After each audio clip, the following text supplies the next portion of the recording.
Om Swastiastu. Kembali lagi di channel YouTube kami Cynthia Bayu Official bersama saya Cynthia. Nah, pada video kali ini kita akan belajar tentang statistika. Apa sih itu statistika? Statistika adalah suatu cabang ilmu matematika yang mempelajari tentang bagaimana cara merencanakan, mengumpulkan, menganalisis, lalu menginterpretasikan, dan akhirnya mempresentasikan atau menyajikan suatu data. Di dalam statistika kita akan mengenal yang namanya datum. Misalkan si A mendapat nilai ulangan matematika 90. Jadi 90 ini dapat dikatakan sebuah datum. Kumpulan dari datum atau kumpulan dari nilai ulangan matematika satu kelas itu dapat dikatakan sebuah data. Data merupakan catatan atas kumpulan fakta. Dalam penggunaan sehari-hari, data berarti suatu pernyataan yang diterima secara apa adanya.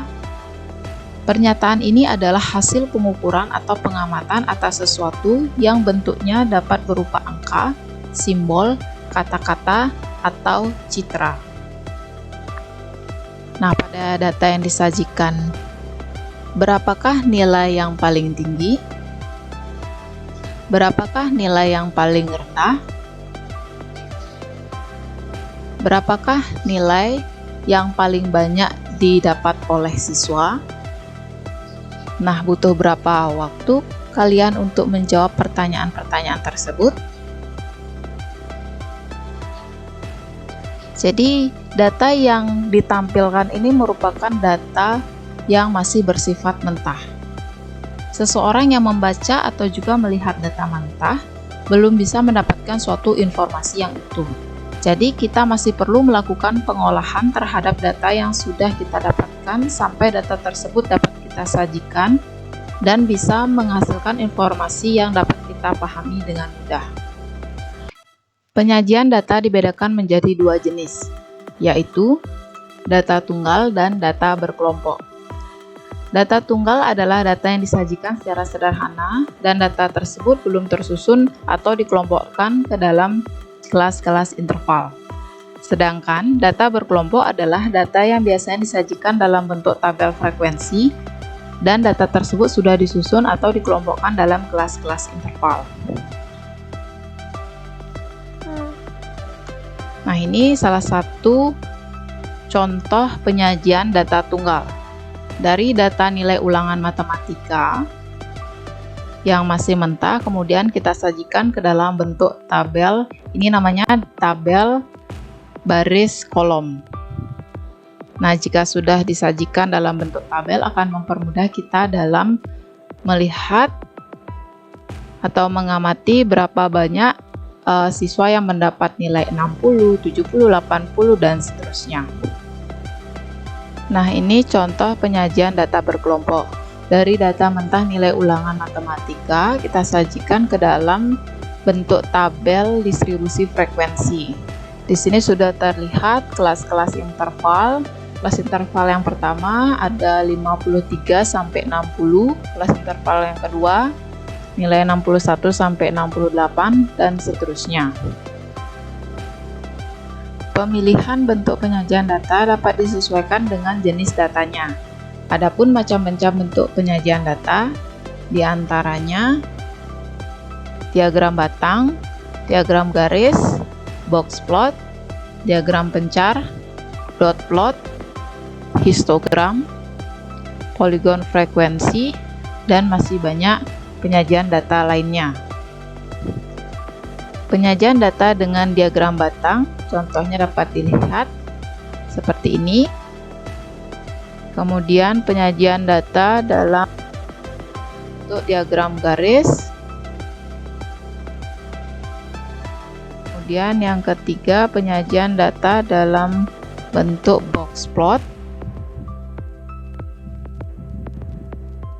Jadi box plot merupakan diagram yang menggambarkan grafik data numeris melalui 5 ukuran, diantaranya nilai terkecil, kuartil pertama, kuartil kedua, kuartil ketiga, dan nilai terbesar. Nah, dalam box plot juga menunjukkan nilai outlier atau pencilan, dan juga jarak yang terdapat pada bagian-bagian box plot menunjukkan derajat dispersi atau penyebaran dan kecondongan yang ada pada data. Langkah-langkah menyajikan data dalam bentuk box plot diantaranya yang pertama menentukan kuartil pertama, kuartil kedua, dan kuartil ketiga. Kemudian menentukan jangkauan interkuartil, menentukan simpangan kuartil, menentukan nilai 1,5 kali dari jangkauan interkuartil, kemudian menentukan pagar dalam, menentukan pagar luar, selanjutnya menggambar box plot, dan yang terakhir menentukan outlier atau pencilan. Jadi pencilan dapat ditentukan dari nilai yang lebih kecil dari pagar dalam dan nilai yang lebih besar dari pagar luar. Penyajian data yang keempat ada dengan diagram pencar. Nah, contohnya bisa kalian lihat pada slide. Penyajian data yang kelima, dot plot. Dot plot atau disebut juga diagram titik adalah bentuk sederhana dari visualisasi data yang terdiri dari titik data yang diplot. Dot plot biasanya digunakan pada sebuah data yang memiliki datum sedikit. Nah, misalnya yang nilainya 60 diperoleh 5 orang siswa. Jadi dibuatkan dot atau titik sebanyak 5. Jadi untuk menggambar atau membuat dot plot ini, langkah-langkahnya yang pertama kita buat tabel baris kolom terlebih dahulu untuk mempermudah menentukan frekuensi masing-masing variabelnya. Selanjutnya membuat garis horizontal yang menampilkan variabel data, dan yang terakhir di atas variabel tinggal dibuat titik atau dot sesuai dengan frekuensi variabel tersebut. Selanjutnya bentuk penyajian data yang keenam yaitu histogram. Histogram berbentuk diagram batang berupa kumpulan beberapa persegi panjang. Biasanya histogram digunakan untuk menyajikan data berkelompok. Jadi untuk membuat suatu histogram, langkah-langkah yang harus dilalui yang pertama harus membuat tabel distribusi frekuensi.